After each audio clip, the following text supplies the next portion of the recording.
550 वर्ष आमचा राम राहुटीत होता. 22 जानेवारीला महालात गेला जगाचा बाप. हे वर्ष पूर्ण वर्ष आनंदाचं आहे. हे आनंदा वर्षातली रामकथा आहे. आम्हाला ज्यानं महालात ठेवलं तो स्वतः झोपड्यात होता. आता सन्मानाने 22 जानेवारीला राम महालात गेला. चरितम रघुनाथस्य शतकोटी प्रवेस्तरम एकैकमक्षरम पुंसाम महापातकनाशनम. एक बाणी एक पत्नी एक वचनी मर्यादा पुरुषोत्तम प्रभू रामचंद्रजीचं चरित्र जीवाचं कल्याण करणारा आहे. रामकथा जीवनाची व्यथा कमी करण्यासाठी आहे. रामकथा प्रपंचामधील सर्व प्रश्नांची उत्तर आहे. रामकथा संसारात तापलेल्या जीवाला शांती प्राप्त करून देणारी आहे. तर रामकथा जीवनामधील दुःखाच्या वजाबाकीचं साधन आहे. असे सुरस अवीट पवित्र गोड श्रीरामकथा. आज श्रीराम कथेचा शुभारंभ आहे. सन्माननीय दशरथजी इंगळे, त्यांची सर्व गावकरी मंडळी, सर्वांनी दिलेलं निमंत्रण आमचे परमस्नेही हरिभक्तिपरायण पूजनीय प्रकाशजी महाराज बोधले यांनी अधूनमधून या कार्यक्रमाचं करून दिलेलं स्मरण, आमचे कुमार भाऊ देशमुख, लालासाहेब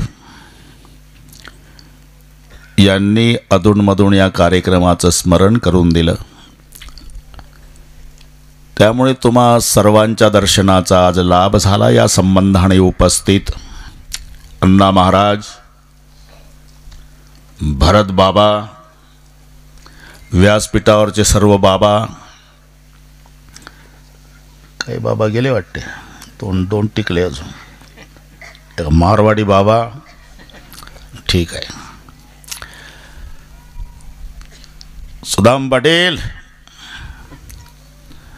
लालासाहेब गेले वाटते, असू द्या.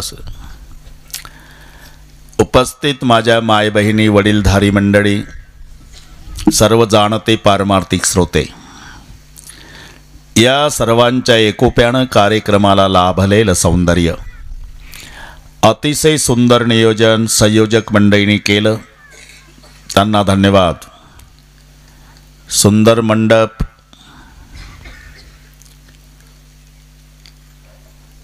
सुंदर. तिकडून महाद्वारात प्रवेश केला शेठजी की असं वाटतं कृष्णाच्या द्वारकेत आलो. एवढा सुंदर मंडप टाकला, काट कसर केली नाही. लाडक्या लेकीचं लग्न श्रीमंत बापानं ऐश्वर्यात करावं, तसा ऐश्वर्य संपन्न हा सोहळा आहे. भागवा भागवी नाही, काट कासर नाही. सुंदर साऊंड, पण अशीच ठेव 7 दिवस, ना ते माझ्याशी गाठ आहे. हां ठीक. पवन, आज प्रथम दिवस. ज्या ग्रंथावर आपल्याला बोलायचं आहे सेठजी, त्या ग्रंथाचं नाव आहे तुलसी रामायण. बरं का ठोंबरे पाटील, तुलसीदासजींनी लिहिलं म्हणून तुलसी रामायण. दुसरं नाव आहे रामचरितमानस. रामाचं चरित्र योग्य श्रोता मिळेपर्यंत शिवजींनी आपल्या मनात ठेवलं. योग्य श्रोता पार्वती प्राप्त झाल्यानंतर प्रगट केलं आणि म्हणून या ग्रंथाचं नाव आहे रामचरितमानस. दुसरं एक कारण, मानस सरोवराची उपमा या ग्रंथाला दिली, पण मानस सरोवर उपमेला कमी पडतं. याचं कारण आहे, मानस सरोवरामध्ये स्नान करायला जावं लागतं, हे मानस भक्ताच्या घरी येतं. मानस सरोवरामध्ये पाणी, इथं सिद्ध संताची वाणी. मानस सरोवरामध्ये विहार करणारे राजहंस आहे, इथे आनंद उपभोगणारे परमहंस आहे. मानस सरोवरामध्ये स्नान करताना अनवधानाने पाय घसरला, बुडण्याची भीती आहे, इथे 7 दिवस जो बुडाला त्याचा बेडा पार आहे. यथार्थ नाव आहे रामचरितमानस. आता दशरथजी, उलट झालं. मी म्हटलं दशरथजींनी आमचं स्वागत केलं, मी राम आहे ते दशरथ आहे. ठीक आहे, आता तसा योग आला त्याला मी तरी काय करू. ठीक, पण वनवासी याच्यामुळेच आहे हे लक्षात ठेवा. आणि मरावं लागलं ते रामाच्याच वियोगानं, हे लक्षात ठेवा. ठीक आहे, हे अतिप्रेमाचं बोलणं आहे. सुंदर नियोजन केलं. बस आत्तापर्यंत जेवढे नियोजन झाले बस अशाच प्रकारचे झाले, कुठेही काटकसर नाही. तिकडे आमचे सुदाम पाटील, कुठे बोराळी शास्त्री तिथे, इकडे लालासाहेबांनी 2-3 वेळा कथा केले, पण ऐश्वर्य संपन्न, काटकसर नाही, भागवा भागवी नाही, आनंद आहे. हा आपणाला 7 दिवस आनंद लुटायचा शेठजी. आता काही कारण सांगाल, गणेपचे तिथे अरे का, हा तेच म्हणतो.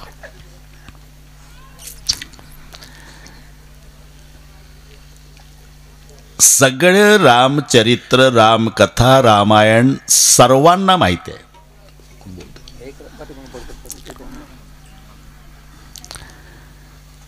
एक होता दशरथ, त्याला होते 4 पोरं. थोरला गेला वनवासात, सोबत पत्नी सीता गेली. भाऊ लक्ष्मण गेला, सीता चोरली, रावणानं मारला, रावण वापस आला, राम बसला राज्यावर. त्याला काय 15 सेकंद मधली कथा आहे. का चालली हा प्रश्न तेव्हा तुलसीजींना विचारला. कितने सालों से आप लोगों को राम कथा सुना रहे, लोग सुन रहे. वही दशरथ, वही कौशल्या, वही सुमित्रा, वही कैकई, वही वशिष्ठ, अरुंधत, सुमिंत, वही राम, लखन, भरत, रिपु, सुदन, सीता, उर्मिला, मांडवी, श्रुत, कीर्ति. तो आपकी कथा से लोग बोर नहीं होते? तुलसी जी बोले नहीं. क्यों? राम कथा से आदमी तब बोर होगा जब मछली पानी से बोर होगी. हे तुलसीजीचं उत्तर आहे. जोपर्यंत माशाला पाण्याचा कंटाळा येत नाही तोपर्यंत जिवंत माणसाला रामायणाचा कंटाळा येणार नाही. तो ये आपकी रामकथा कब तक चलेगी? जब तक दुनिया में चांद और सूरज है. लेकिन तुलसी जी बोले मेरी गलती हो गई जवाब देते देते. मैंने गलत जवाब दिया कि जब तक दुनिया में चांद और सूरज है तब तक रामकथा चलेगी. तो सही जवाब क्या है? जब तक दुनिया में राम कथा है तब तक चांद और सूरज रहेगा. ही सही जवाब है. म्हणून कथा आपली व्यथा कमी करण्यासाठी आहे, करमणुकीसाठी नाही, मनोरंजनासाठी नाही. ठोंबरे पाटील, त्याची आज नितांत गरज आहे शेठजी. अरे काही संबंध नसलेल्या मित्रांच्यासाठी लाखो रुपयाचा चुराडा चालू आहे आणि रक्ताचं नातं असलेल्या सख्या भावाच्या घशात विधभऱ्या बांधासाठी कुऱ्हाडी चालू आहे. आणि मग प्रश्न पडतो रामायण गेलं कुठं? कोण म्हणतंय तुम्हाला मैत्री करू नका? जरूर करा, जरूर करा. फक्त विनंती आहे भावाला डावलून करू नका. कारण मित्र पैशानं मिळतात. ठोंबरे पाटील, भावाची खरेदी होत नाही आणि भावाचं प्रेम मित्र देऊ शकत नाही. ते पैसे असले म्हणजे मित्राचं टोळकं मागं पुढं चालतं स्टँडवर. तुम्हाला चांगले अनुभव आहे. पैसे पाहिजे, अनोळखी सुद्धा जवळ येतं. पैसे संपले, कैसे संपणार कोणी नाही. कैसे म्हणणार. जब पास तुम्हारे पैसे तो सब पूछते हैं कैसे. अपने भी पराये हो जाते सेठ जी, अपने भी पराये हो जाते जो अपने खास होते हैं, और पराये भी अपने हो जाते जब पैसे पास होते हैं. बोलवायची गरज नाही. आपण जी कथा ऐकणार आहोत सावत्र भावाची, हे तर मान्य आहे ना तुम्हाला? शक्य नाही. 4ही भाव डोळ्यापुढे आणा. राम कौशल्येचा, लक्ष्मण सुमित्रेचा, भरत कैकईचा. मिथिला नगरीमध्ये बरं का ठोंबरे पाटील, उद्या धनुष्यभंगाचा कार्यक्रम आहे. त्याच्या आदल्या दिवशी रैदास, रामचंद्र आणि लक्ष्मण 2 भाऊ विश्वामित्राच्या पायाची सेवा रात्री करत होते. विश्वामित्र सहज म्हणाले, रामा लक्ष्मणा जा, विश्रांती करा. रामचंद्र आणि लक्ष्मण दोन्ही बंधू विश्वामित्राला नमस्कार करून आपल्या शयनकक्षात गेले. आता लक्ष्मण पायशाकडे बसला आणि रामाची पावलं मांडीवर. ही सावत्र भावाचं सांगतोय. रामचंद्र म्हणाले, लखन रात दिन सेवा ही सेवा करता है, जाओ शयन करो. भैया, मेरी माँ सुमित्रा ने कहा था कि बेटा तू मेरी गोद में था तो तुम्हारे पिता दशरथ जी को मैंने यही कहा था कि मेरी गोद में से जो बेटा जन्म लेगा वो जिंदगी भर बड़े भाई की सेवा करेगा. तुम्हारी सेवा करने के लिए मैंने अवतार लिया है. तुम मेरा अधिकार मत छीनो, सेवा करने दो. लक्ष्मण हट्टी आहे. इथून चित्र दिसेल, पायशाकडे बसला, भावाची पावलं मांडीवर, पाय चपता चपता. प्रभूला झोप लागली. रात्रीचे 12 वाजले आणि एकाएकी लक्ष्मणाचं हुंदके देऊ देऊ रडणं सुरू झालं. आता अरे ते गरम अश्रू खाली पडले. रामचंद्राची पावलं मांडीवर होती. पावलावर अश्रू पडल्यामुळे प्रभूला जाग आली. सुदाम पाटील पाहिलं तर भाऊ रडतोय. कवटावून घेतलं. 15 वर्षाचे आहे दोघंही. लक्ष्मणा, हा दादा, तब्येत बरी नाही का? बरी आहे. आईची आठवण आली का रे? नाही. बाबाची? नाही. दादा, तुम्हीच माझे मायबाप. तुम्ही माझ्या सोबत असल्यावर जगातल्या कोणत्याच मायबापाची मला आठवण येत नाही. मग रडतो का? माझा विश्वास बसला दादा, उद्या तुमच्या हातून धनुष्य तुटणार. अरे तर आनंदाची गोष्ट आहे. पुढचं ऐका ना. धनुष आपके हाथों से टूटेगा. हाँ. सीता आपकी पत्नी बनेगी. हाँ. कल मैं चरण सेवा करने आऊंगा तो भाभी दरवाजे पे खड़ी रहेगी, मुझे रोकेगी, डांटेगी. मत आओ लखन, चरण सेवा का पूरा अधिकार मेरा है, तुम्हारा नहीं. खबरदार, जिंदगी में कभी चरण सेवा करने आया तो. मुझे लग रहा भैया कि लखन की चरण सेवा की अंतिम रात, ये सेवा मुझे कल से नहीं मिलने वाली. अगर तुम्हारी सेवा नहीं मिली तो मेरे जीने में क्या अर्थ है? थोडा विचार करा सेठजी. एक सावत्र भाऊ उद्यापासून भावाच्या चरणाची सेवा मिळणार नाही म्हणून रात्री 12ला रडतो. इथं सक्का भाऊ विधभऱ्या बांधासाठी बांधावर भावाचा मुर्दा पाडतो. रामायण यासाठी ऐकायचं आहे, करमणूक नाही. प्रभूचे डोळे भरून आले. लखन, तूने बहुत लंबा हिसाब लगा लिया. देख, कल धनुष मेरे हाथों से टूटेगा तो सीता पत्नी बनेगी. हाँ, तो बंटवारा करता हूँ. बाया पैर की सेवा सीता करेगी, दाया पैर की तू करना. रात्रीचा वाटप करून दिला. रडू नको लक्ष्मणा. जरी सीता माझी पत्नी झाली तर ती डावा पायाची सेवा करल, तू उजव्या पायाची. खुश झाला लक्ष्मण. आणि हे बघ लक्ष्मणा, ज्या दिवशी तुम्ही दोघंही नसल, हा, त्या दिवशी दोन्ही चरणाची सेवा माझा मारुती करल. रात्रीचा वाटप आहे. लक्षात घ्या. आज या गोष्टीची नितांत गरज आहे. भावाचं भावावरचं प्रेम संपुष्टात आलेलं आहे.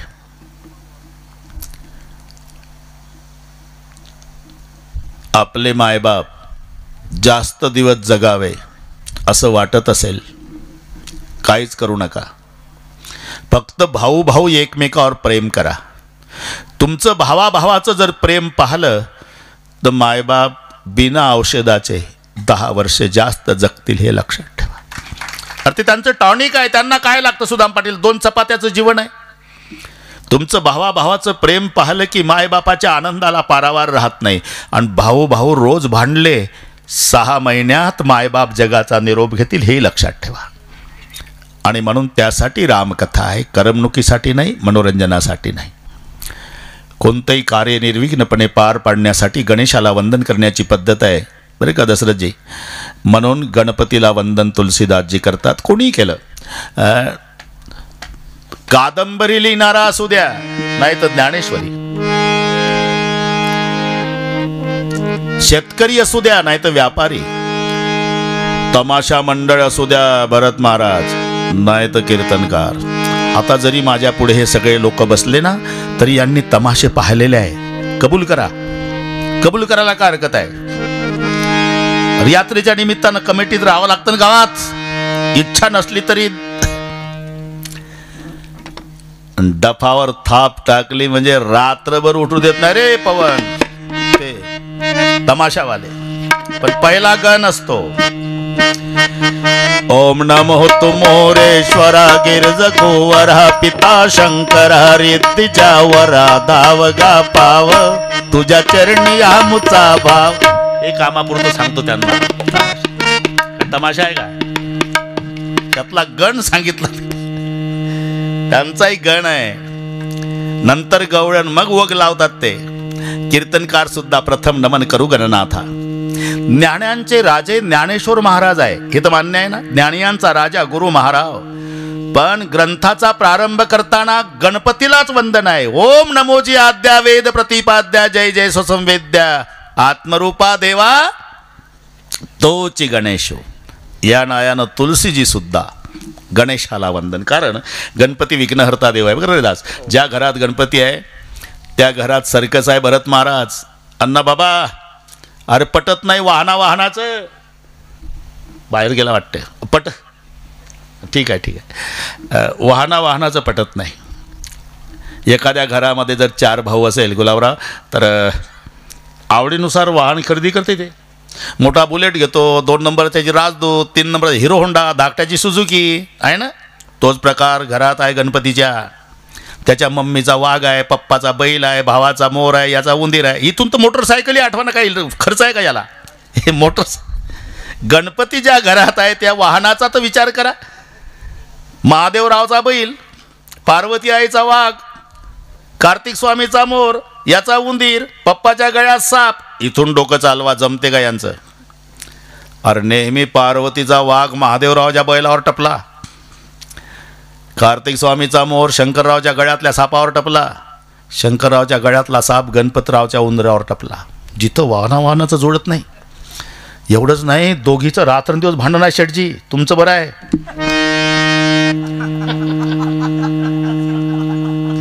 दोघी आहे ना त्या. एका पुरुषा दोघी नारी, पाप वसे त्याच्या घरी तुकोबा राहिले येतात. दोघी भांडतात. गंगा गौरी दोघी भांडवी, संभ्याची धाडले वनारे. आपण कीर्तनकार असल्यामुळे ते प्रमाण येतात, पण योग्य आहे म्हणून देतो. बस गंगा गौरी आणि दोघी भांडवी आणि संभ्याशी धाडले वनारे. गंगा आणि गौरी रात्रंदिवस दोघीचं भांडण आहे. गणपतीनं विचारलं पार्वतीला, मम्मी काय पिंट्या? आणि तोंड कसं उतरलं? अरे काही गोष्टी आईनं लेकराजवळ सांगायच्या नसतात बेटा. तू ओळखलं नाही मला? लेकराजवळ म्हणतेस? मी कोण्या खात्यावर आहे माहीत नाही का तुला?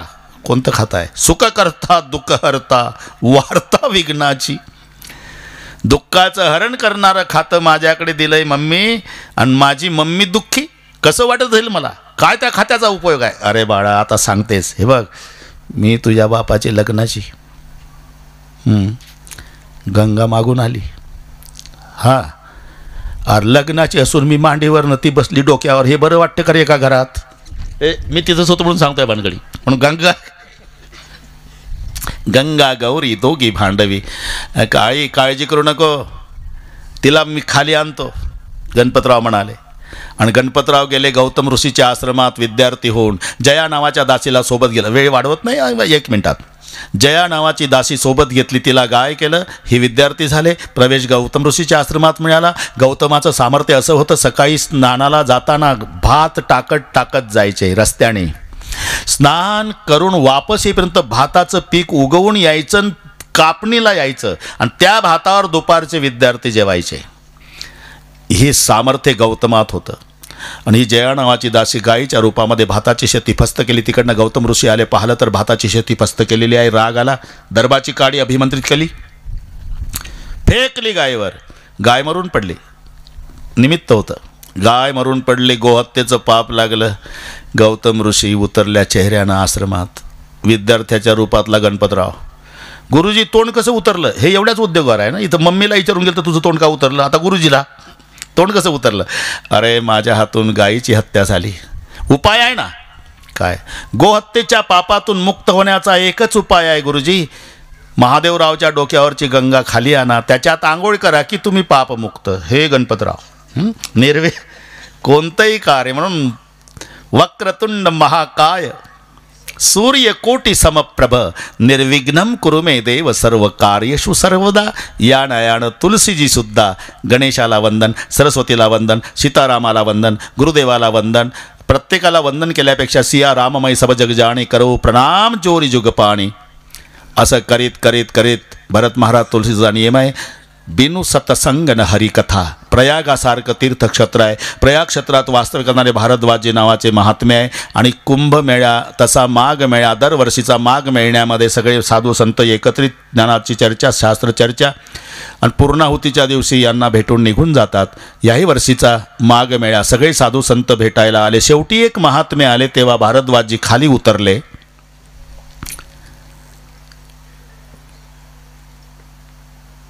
त्यांना आसनावर बसवलं. ज्यांना आसनावर बसवलं विठ्ठलराव ते याज्ञवल्क्य आहे आणि खाली उतरले ते भारद्वाजजी. ही साधूची नम्रता आहे बरं का, एवढं लक्षात ठेवा. साधूची नम्रता आहे. एक 5 मिनिट घेतो बरं का ठोंबरे पाटील, किती मिनिट घेतली तर तुम्हाला वेळच संपवतो. तुम्ही अजिबात टेन्शन घ्यायचं नाही.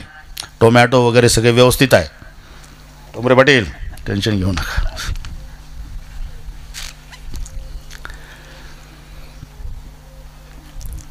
घडलेली घटना, डोंगरेजी महाराजची कथा सेठजी पंढरपूरला होती. साधारण ही 79-80ची गोष्ट आहे. विठ्ठल महाराज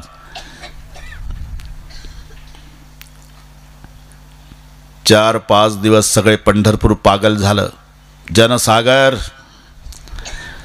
आणि रैदास डोंगरेजी महाराजची पद्धत होती, हातात छोटी जपमाळ असायची, नासागरी दृष्टी.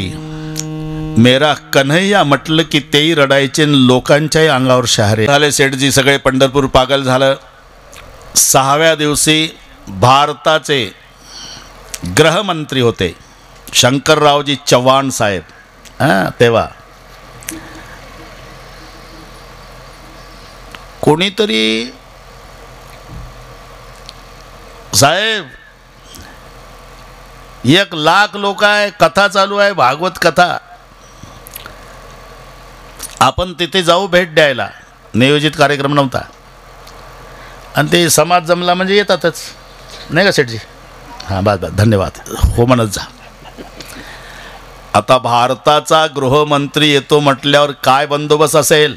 अर्धी कथा रंगात आलेली, लोक तल्लीन झालेले, पोलीस पळत आले. 5-50 पुढे 5-50 मागे, शिट्या फुंकतच कथेत विक्षेप झाला. साहेबांच्या हातात हार होता, शंकररावजी चव्हाण साहेबाच्या. स्टेजपर्यंत आले होते. चलबिचल झाली म्हणून डोळे उघडले डोंगरेजी बाबांनी. शंकररावजी चव्हाण स्टेजवर येण्याच्या तयारीत. तिथूनच हात जोडले बाबांनी. साहब मैंने आपकी पुष्पमाला स्वीकार की है, वहाँ रख दो, मंचक पर मत आओ और बुरा भी मत मानो साहब. हम दुनिया में एक नेता मानते हैं जो हमारा विठ्ठलनाथ बीट पर खड़ा है. प्रणाम. गेले. लक्षात घ्या. 2 दिवसांनी करपात्रीजी महाराज आले पंढरपुरात. करपात्रीजी आणि डोंगरेजी ही गुरुबंधू बरं का रैदास. त्यांना करपात्रीजी का म्हणायचे. धातूला स्पर्श केला नाही, जन्मभर वंजईतच पाणी प्याले आणि वंजईतच जेवण केलं, कराचं पात्र केलं जन्मभर, म्हणून करपात्री. नीट ऐका. असे त्यागी संत करपात्रीजी पंढरपुरात आले, पांडुरंगाचं दर्शन घेतलं आणि ब्रह्मवृंदांनी सांगितलं, करपात्रीजी बाबा, हाँ आपके गुरु भाई डोंगरे जी महाराज की कथा चल रही, बहुत भारी भीड़ है, 7 दिन हुए. अच्छा चलो हम भी कथा अमृत पान करने आते हैं. आता आज पोलीस नाही सेठजी, आज मागं पुढं 5-50 ब्राह्मण आहे, सोवळे नेसलेले. मधामध्ये हा महात्मा करपात्रीजी. चालू कथेत आल्यावर डोंगरेजी बाबानं पाहिलं, उतरले. मी त्याकरता सांगतो, उतरले सिंहासनावरून, घाई घाई गेले, खाली उतरले, बाबांचा हात धरला करपात्रीजीचा, आपल्या जागेवर बसवलं, स्वतः खाली बसले. आता केवढा चमत्कार झाला. सगळे पंढरपूर चकित झालं.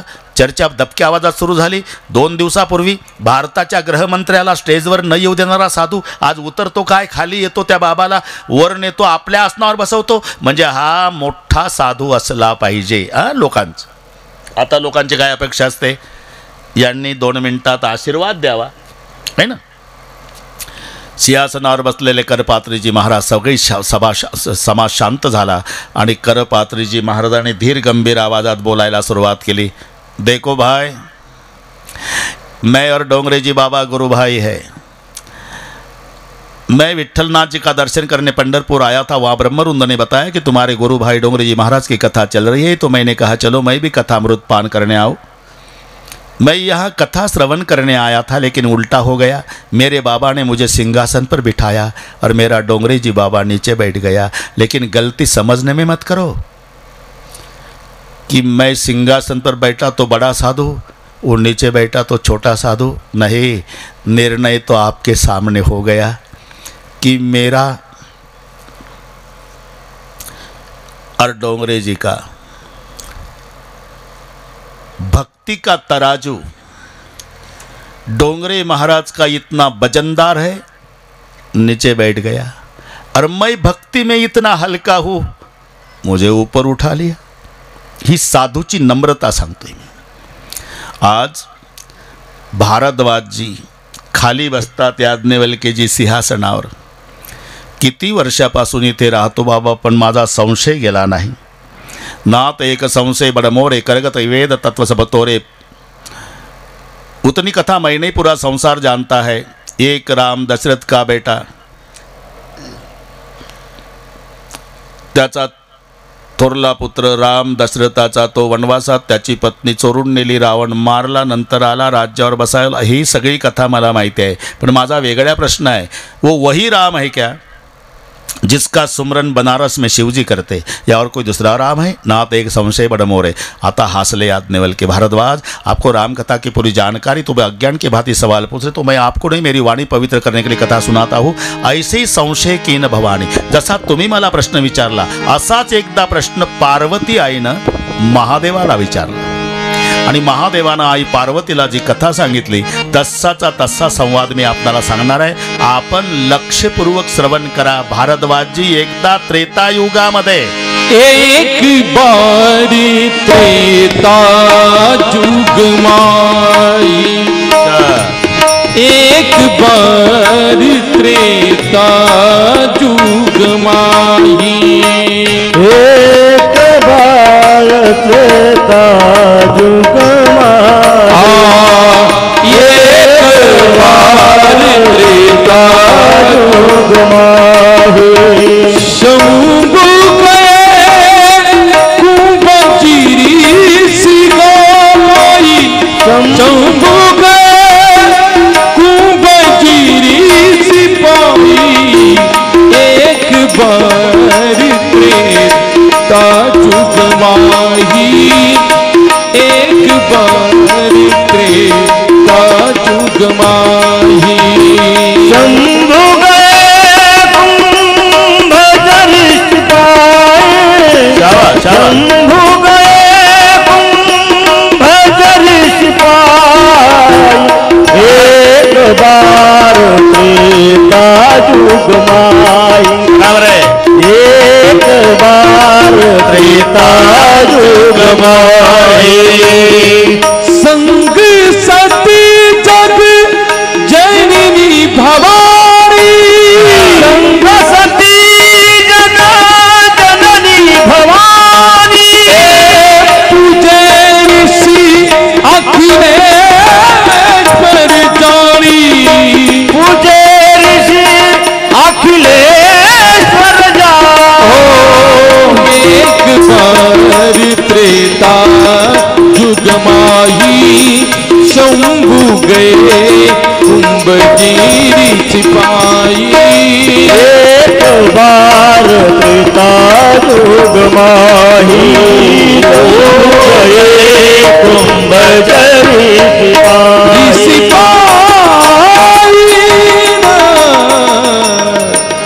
बस कथेला प्रारंभ झाला बरं का ठोंबरे पाटील। याज्ञवल्क्य म्हणाले, बाबा, एकदा त्रेतायुगामध्ये भगवान शंकर राम कथा ऐकण्यासाठी अगस्ती महाराजांच्याकडे गेले। एकटे नाही, सोबत सती आहे। संग सती जगजननी भवानी। आणि तेव्हापासून शेठजी हे पद्धत आहे, कथा दोघांना ऐकायची। होशील मोराई नावाचं सती आणि शंकरजी दोघेही। आज चुकून जर एकटा महादेव आला असेल, त्यानं उद्या आपली पार्वती सोबत आणणे, आणि परस्परे जर पार्वती आली असेल तर तिनं 1:45 घराला कुलूप घालून शंकरला पुढं घालून आणणे उद्या। हाय काय करू नका, याचं कारण सांग, ते पोरगं नीट बसवा देते। कारण सांगतो मी। पतीनं जर पुण्य केलं पत्नीला अर्ध आपोआप मिळतं. बरं का ठोंबरे पाटील, नीट ऐका, हे पत्नीनं पुण्य केलं पतीला मिळत नाही. पतीनं पाप केलं पत्नीला भोगावं लागत नाही, पण पत्नीनं पाप केलं तर पतीला अर्ध भोगावंच लागतं. कारण त्याग माता भगिनींचा आहे, पुरुषाचा नाही. तुम्ही बारीक चिंतन करा. 25 वर्ष ज्या माईच्या पोटात तिचा जन्म झाला, ज्या बापानं लळे पुरवले, ज्या भावासोबत बहिणीसोबत खेळली, हे 25 वर्षाचं रक्ताचं नातं, हे वेळेवर येतं बासिंगवालं कोण्या गावचं, त्याचा परिचय नाही आधी. त्या अनोळखी बासिंगवाल्यासाठी 25 वर्षाचं रक्ताचं नातं एका मिनिटात तोडते. एवढा त्याग आहे का कोणाचा? एवढं नातं तोडते. दिली तिलांजली कुळ नाम रूपासीन शरीर ज्याचे त्यासी समर्पिले. एकदा देह त्याला अर्पण केला, मग त्यानं रॉकेल ओतून पेटवला किंवा विहिरीत टाकून मारला तरी चालेल, पण देह अर्पण केला. एवढा त्याग कोणाचा आहे जगात? जरा विचार करा. शरीर ज्याचे त्यासी समर्पिले. आणि म्हणून पतीच्या पुण्याईमध्ये पत्नीचा हक्क आहे, पत्नीच्या पुण्याईत पतीचा हक्क नाही. एक अक्षर नाही आणत ना सोबत. माहेरी असली म्हणजे तिचं नाव बघा बरं, कुमारी, मग माहेरचं नाव, बापाचं नाव, बापाचं आडनाव, गाव बापाचं, पोस्ट बापाचा, तालुका बापाचा आणि जिल्हा बापाचा. लग्न झाल्यावर सगळे अक्षर माहेरी टाकून देते. आणि मग सासरचे, सौभाग्यवती, पुढे मिस्टरचं, हे वेळेवर आलेलं बाशिंगवालं. बरोबर आहे? अरे एवढा त्याग आहे. म्हणून पतीच्या पुण्याईत हक्क आहे. तुम्हाला माहिती आहे ना, सत्यनारायण करायचा असला म्हणजे एकटा घरमालक त्रास काढतो का नाही ठोंबरे पाटील? ब्राह्मण बुवाला निमंत्रण देतो, कीर्तन काढची तारीख घेतो, पत्रिका वाटतंय महिनाभर रॉकेलच्या फटफटीवर. एक दिवस ट्रॅक्टरला ट्राली जोडतं, बघ बाजार करतं, रवा साखरे जपवतं, डाळ डबा, लोणकडे तूप, येड्या बाबी सरपण, लोखंडी चोल, स्वयंपाकाची भांडी, महिना गेला नाही एकट्याचा शेटजी. आणि मग पूजेला बसतात नवरा बायको. मग ब्राह्मण पुढे म्हणतात, म्हणा मम आत्मनः सकल शास्त्र पुराणोक्त प्राप्यर्थम शांत्यर्थम तुष्ट्यर्थम प्राप्य अप्राप्य लक्ष्मी प्राप्यर्थम प्राप्य लक्ष्मी चिरकाल संरक्षणार्थम अस्माकं सकल कुटुंबानां द्विपद जदुत सहितानां क्षेमस्थैर्य आयु आरोग्य धन समृद्धी जन्मनी जन्मनी जन्मनी जन्म जन्मांतरेषु. ब्राह्मणाचं लक्षात, ए मावशी तसं काय बसल्या, मग हाताला हात लावा. ठोंबरे पाटील नुसता हात लावला, अर्ध पुण्य गेलं सत्यनारायणाचं हात लावल्याबरोबर. पण हे कथेपुरतं ठेवा. आम्ही सांगितलं कथेतनं एकानं काय सुपीक डोकं चालवलं. रेल्वेच्या प्रवासात नवरा बायको एकच तिकीट काढलं भरत महाराज. अरे कुठंही चालतो का सत्यनारायण? 3 स्टेशन प्रवास झाला आणि 4थ्या स्टेशनला टीसी आला. तिकीट दाखवलं, बरोबर आहे. अजून एक. हा म्हणला बायको आहे माझी. मग काय करू? 14 डब्याची रेल्वे, बऱ्याच माझ्या बायकांना सांगतो तिकीट काढ. यानं तिच्याकडे पाहिलं. यांचं आधी ठरलं होतं. तिच्याकडे पाहिल्याबरोबर ठोंबरे पाटील तिनं याच्या तिकिटाच्या हाताला हात लावला. टीसीचं डोकं चालले ना. टीसी विचार करतोय, 30 वर्षे सर्व्हिस करतोय मी, पागल म्हणावं तर तिकीट बरोबर आहे, हाताला हात काय भानगड आहे? काय भानगड आहे? कुठं काय भानगड आहे? बायको आहे माझी. मग मग मग काय करतो काळा कोटवाले, हाताला हात दिसत नाही का? म्हणजे आमच्या गावच्या ब्राह्मणापेक्षा जास्त शान झाला का तू? अरे ते तिथं सत्यनारायणात चालतं, रेल्वेच्या कायद्यात नाही. राष्ट्रकरी पाप राजाने भोगावे, राजाचे सर्व पुरोहिता, शिष्य केले पाप भोगावे, गुरुने स्त्रीचे केले घेणे पुरुषाशी. आणि म्हणून शेठजी, पती जर रामकथेला आला आणि पत्नी सिनेमा बघायला गेली तर होतं काय? याचं रामायणातलं अर्ध पुण्य थिएटरमध्ये जातं आणि तिचं थिएटरमधलं अर्ध पाप सैराट याच्या डोक्यावर इथं येतं. असं उद्यापासून होऊ नये म्हणून दोघं यायचे, दोघंही. इथला नियम आहे ना, संग सती. दशरथजी हां तुम्ही सावध आहे. संग सती जगत जननी भवानी. बरं का ठोंबरे पाटील? संग शंकरजी आणि सती रामकथा ऐकण्यासाठी अगस्ती मुनीकडे. अगस्ती मुनीनं नमस्कार केला. सतीचं काही कथेत लक्ष लागलं नाही. महादेवानं लक्षपूर्वक कथा ऐकली. कथा श्रवणानंतर शिव सती दोघंही निघाले. सीता चोरीला गेलेली म्हणून राम लक्ष्मण शोधार्थ फिरत होते. इकडून महादेवजी सती जात होते. महादेवाने बघितलं, बरं काय योग आहे, ज्याची कथा ऐकली तो माझा इष्टदेव राम पुढं आलेला आहे, पण जाऊन दर्शन घ्यावं तर माझी पत्नी विद्वान बापाची मुलगी आहे, इथेही डोकं चालवल की झाला आमचाही बुवा बिघडला. ते कोण्या गावचं बायकोसाठी रडतं, झाडं कवटाळतं आणि आमचा मिस्टर देव बाप्पा म्हणतं. म्हणून महादेवाला इच्छा असून नमस्कार करता आला नाही. ठोंबरे पाटील, इथं मोठे मोठे महादेव घाबरतात. आदमी कितना ही खतरनाक रहा तो बाहर घर में आया तो भिगी बिल्ली बन जाता है. बाहेर बघा, बाजूला हा, साहेब आले, साहेब आले, साहेब. साहेब घरी आले की म्याव, काही नाही करत साहेब. तुमचं चांगलं असेल हे महादेवाचं सांगतो मी. महादेवाला नमस्कार सुद्धा करता आला आणि पुढे गेल्यावर मात्र अष्टसात्विक भाव प्रकट झाले. नेत्राला धारा लागल्या, रोमांचित झालं अंग, कंठ दाटून आला, हात जोडले त्या दिशेनं, मुखातून शब्द महादेवाच्या निघाले. सच्चिदानंद घर परमात्मा आपकी जय हो, जय हो, जय हो. आता सतीला राहवलं नाही. ओ खोई हुई चीज ढूंढ रहा और आप महादेव बड़ादेव सबदेवन के बाबा 3-3 बार सच्चिदानंद घर परमात्मा जय हो, जय हो, जय हो कहते हो. वो कौन है? जासु कथा कुंभजिरी सी गाई. शाबाश, शाबाश. जासु कथा कुंभजिरी सी गाई. जासु कथा कुंभजिरी सी गाई. जासु कथा कुंभजिरी सी गाई. भक्ति जात में मुनि ही सुनाई. भक्ति जात में मुनि ही सुनाई. जासु कथा कुंभजिरी सी गाई. जासु कथा कुंभजिरी सी गाई. भक्ति जासु में मुनि सुनाई. कल्याण हो जाता है. भक्ति जासु में मुनि सुनाई. जासु कथा कुंभजिरी सी गाई. जासु कथा कुंभजिरी सी गाई. सोही में मई देव रघुवीरा. देव रघुवीरा. सोई में मई देव रघुवीरा. सोई मम इष्ट देव रघुवीरा. सेवक जाई सदमुनि धीरा.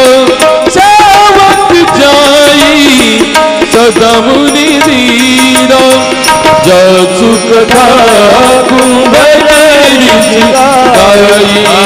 जासु कथा कुंभजिरी सी गाई. हो नारे.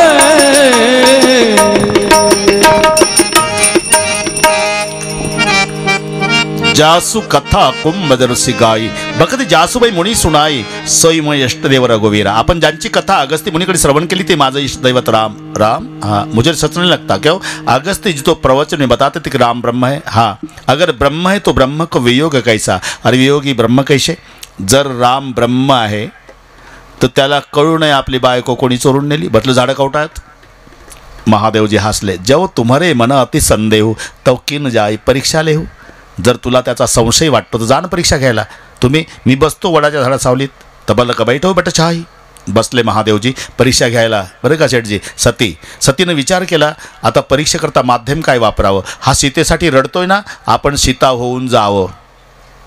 जर भगवान असेल तर मला ओळखल, आणि सामान्य माणूस असेल तर पळत येऊन हात धरून रडल, जानकी का गई थी, कितने दिन से रो रहा था. म्हणून सतीनं डोकं चालवलं आणि सीता झाली. सती सीतेच्या रूपात आली. रामचंद्रानं ओळखलं, पण काय म्हणावं हा प्रश्न पडला. कारण रामचंद्र प्रभू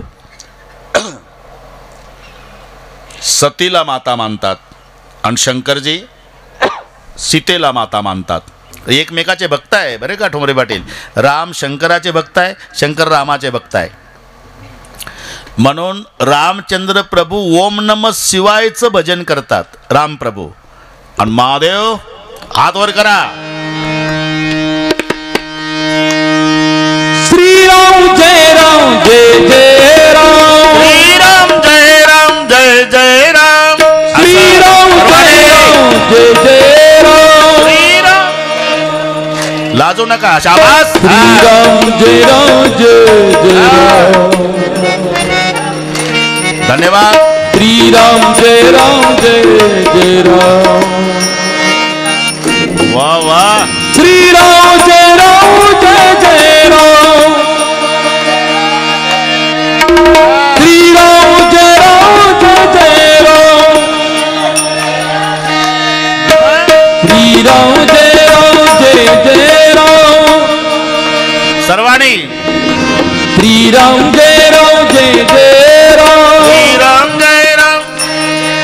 भजन करी महादेव भजन करी महादेव हो भजन करी महादेव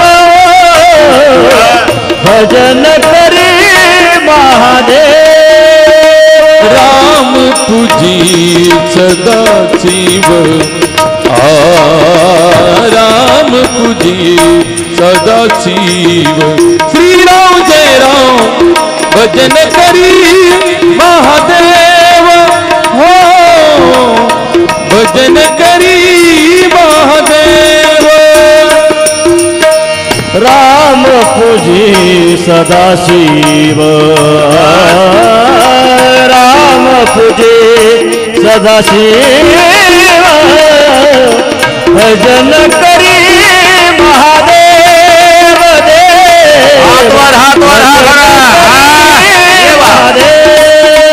श्रीराम जय राम जय जय राम श्रीराम जय राम वा वा श्रीराम जय राम जय जय राम दशरथजी पहिल्या दिवशी मजा आली हा श्रीराम जय राम जय जय राम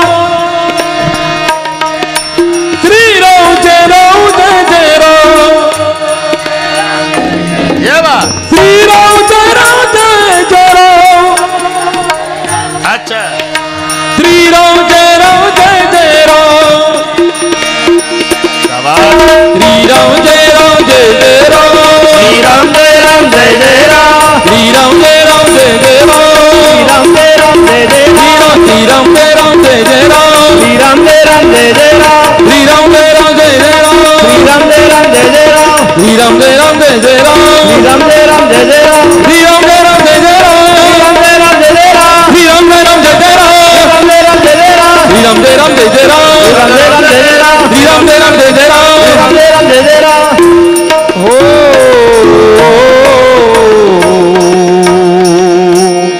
रामचंद्र प्रभू महादेवाचं भजन करतात. महादेवजी श्रीराम जय रामचं भजन करतात. भगवान शंकरजी सीतेला माता मानतात. रामचंद्र सतीला माता मानतात. झालं काय, सती सीतेच्या रूपात गेली. श्रीरामानं ओळखलं, पण म्हणावं काय, सीते म्हणून हाक मारावी तर साक्षात सती माता आहे. माते म्हणून बोलवावं, सीतेच्या रूपात आहे. म्हणून राम प्रभूला सीतेही म्हणता येईना आणि मातेही म्हणता येईना. प्रभूनं हात जोडले, सीतेही म्हटलं नाही, मातेही म्हटलं नाही. हे चित्र आणा. सीते म्हणावं ते नाही का शेठजी शिवाजी राजाच्या पोवाड्यात दशरथ राजे शिवाजी राजाच्या पोवाड्यात आहे.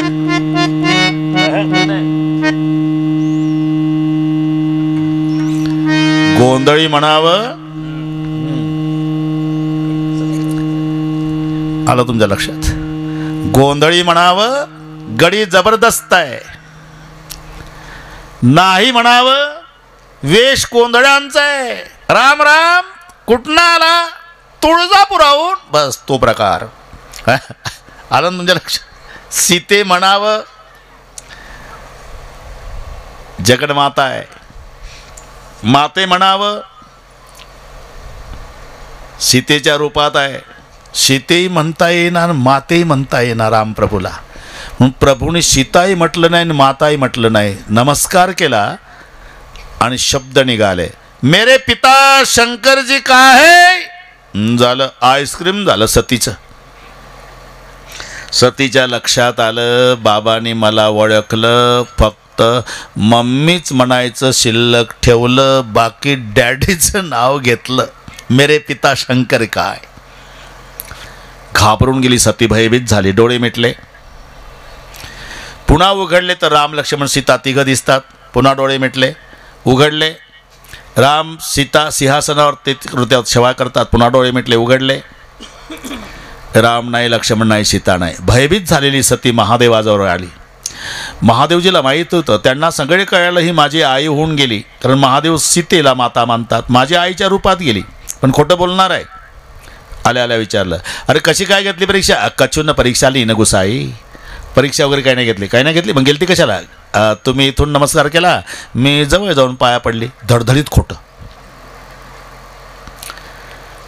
ठोंबरे पाटील महादेवाच्या लक्षाला खोटं बोलते आहे.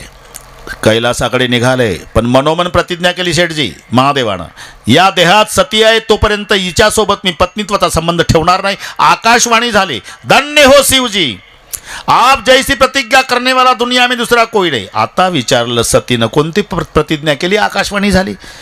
महादेवाला वाटलं हिला जर सांगा तुझा त्याग केला तर हिला दुःख होईल. विविध इतिहासातल्या गोष्टी सांगत शंकरजी आणि सती कैलासावरती आले. नेहमीच डाव्या भागाला बसायचं जे आसन होतं ते स्वतः महादेवाने उचललं आणि सामोर मांडलं. सांगितलं, देवी सामने बैठो. याला म्हणतात कृतीतून त्याग. म्हणजे सतीच्या लक्षात आलं, डाव्या भागाला बसण्याचा माझा अधिकार संपला, म्हणजे पत्नीत्वाचा त्याग झाला. आणि महादेवजीला समाधी लागली सेठजी. त्या समाधी काळात दक्ष राजाला प्रजापती पद प्राप्त झालं. आणि पद आणि मद हे शब्द दोन्ही जवळजवळचे आहे. पचा म करायला फार खर्च येत नाही राजा. पच्या डाव्या कोपऱ्याला शून्य लावा की लगेच त्याचा म होतो. आणि त्या शून्याला अहंकार म्हणतात. पद वाईट नसतात, पदाचा अभिमान वाईट असतो. हे जे मद आहे ना, मद शब्द संपत्तीचा, तारुण्याचा आणि सत्तेचा 3 मद आहे. तारुण्याच्या मध्ये न माणी कोणासी, सदा मुसमुसी ध्रुई जैसा. तारुण्य आहे तेव्हा कोणाला जुमानत नाही. ते चालता चालता म्हाताऱ्याला ढकलून पाडतं. अरे त्यासाठी तारुण्य नसावं, ढकलून पडलेल्या आजोबाला पळत जाऊन उभं करण्यासाठी तारुण्य असावं, तेव्हा तारुण्याला शोभा आहे. तारुण्याचा मद. संपत्तीचा मद. संपत्ती टिकत नाही सारखी, लक्षात ठेवा. संपत्ती टिकवायची असेल तर मोठ्या भावाचा मान राखावा लागतो. मोठा भाऊ म्हणजे शेठजी, मोठा भाऊ हा धर्म आहे. संपत्तीचे 4 वाटेकरी 1 मिनिटात सांगतो. धर्म, अग्नी, राजा आणि चोर हे सक्के भाऊ आहे 4ही. त्याच्यातला मोठा भाऊ धर्म आहे. धर्माचा अपमान झाला की 3 भाऊ रागावतात. मग त्या संपत्तीला आग लागते. नाही तर राजा ताब्यात घेतो, नाही तर चोरट पळवतं. तश्याम जष्ट अवमानेन कुप्यते त्रय बांधवाहा. म्हणून दशरथजी जिथे धर्म आहे तिथं भगवान थांबतो. भगवान थांबला की त्याची अर्धांगिनी लक्ष्मीनी थांबते. तिला थांबावंच लागतं. यत्र योगेश्वर कृष्ण तत्र श्री. या धनाचा न धरी विश्वास, जैशी तरुवर छाया. झाडाची सावली माहिती आहे ना तुम्हाला? सकाळी बघा पश्चिमेकडे, दुपारी बुंद्याच्या खाली, 5 वाजता पूर्वेकडे. आणि एका दिवसात झाडाची सावली 3 ठिकाणी बदलते. तसे जे माणसं तारुण्यामध्ये 5-50 गडी राबवतात तेच म्हातारपणात त्याच गावात जर्मनच्या ताटामध्ये बाजरीचे पीठ मागतात. या धनाचा न धरी विश्वास. संपत्तीचा मद, तारुण्याचा मद, तसा सत्तेचा मद. राजा दक्षाला प्रजापती पद प्राप्त झालं, मद आला. ब्रह्मसभेमध्ये प्रजापती आले की उभा राहायचं सर्वांनी. सर्व देवता, ब्रह्म, विष्णू, महेश हा नियम आहे. त्या पदाला महत्व आहे शेठजी.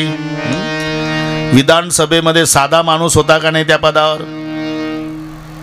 ठोंबरे पाटील, धोत्र, नेहरू सदरा, टोपी, जाकीट न चष्मा. हरिभाऊजी बागडे, साध धोतर, पण बसून असायचे.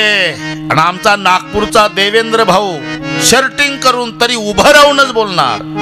मुख्यमंत्री असू द्या, उभं राहून बोलावं लागतं. अध्यक्ष महोदय, अध्यक्ष महोदय, अध्यक्ष महोदय. प्रत्येक वाक्यात महादेव नाही, अध्यक्ष महोदय. वेळ मागावी लागते. प्लीज प्लीज नाही, बसा. बाकीच्यांचं ऐकायचं आहे मला, बसा.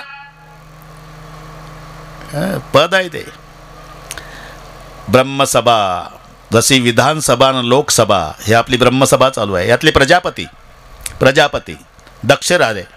आणि दक्ष प्रजापती पदावर असल्यामुळे आल्यानंतर सर्वांनी उभं राहायचं हा नियम आहे. दक्ष राजे आले, सर्व देवता उठले, फक्त 3 बसले, ब्रह्म, विष्णू, महेश. ब्रह्मदेवाकडे लक्ष गेलं. वाईट वाटलं नाही का? माझा बाप आहे. मुलाचा सन्मान करायला बाप ऑफिसमध्ये नाही उठणार, वाईट वाटत नाही.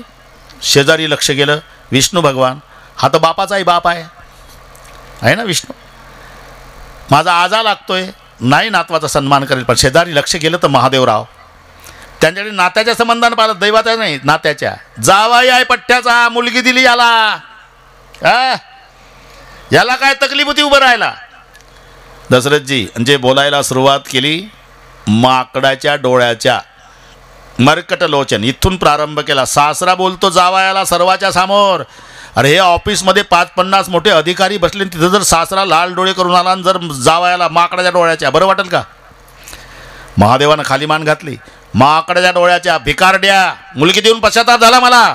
मेल्या माणसाचे मुंडके गळ्यात घालतो, स्मशानात राहतो, राख फासतो अंगाला, बैलावर बसून फिरतो. तरी महादेवानं खाली मान घातली. शेठजी एका शब्दानं सासऱ्याला प्रत्युत्तर केलं नाही. यात नवल नाही. घरी आल्यावर सतीला सांगितलं नाही. हे प्रकरण जर 2024 मधलं असतं, ऑफिसमध्ये येऊन जर सासरा जावयाला बोलला असता माकडाच्या डोळ्याच्या, काय झालं असतं ठोंबरे पाटील? ऑफिस सुटल्यावर सासऱ्याचा राग पत्नीवर निघला असता का नाही? आल्या आल्या सुटक्याच भर, कुठं जायचं? सुटक्याच भर म्हणतो तुला, कुठं जायचं? तुझ्या बापाकडे देतो निघून का? ऑफिसमध्ये येऊन बोलला बाप माकडाच्या डोळ्याच्या. पण महादेवराव सतीजवळ सांगितलं नाही. असे काही दिवस गेले. दक्ष राजानं मोठं यज्ञाचं आयोजन केलं. सर्वांना निमंत्रण दिली, फक्त दोघाला निमंत्रण दिलं नाही, जावयाला आणि लेकीला. आणि सगळे देवता येतात, जेवणं करतात, निघतात. तेव्हा दक्षराजे म्हणाले, झाले का जेवणं? आता स्वर्गाला. असं करा, कैलास मार्गे विमानं न्या. कैलास मार्गेच का? त्याचं कारण आहे शेठजी.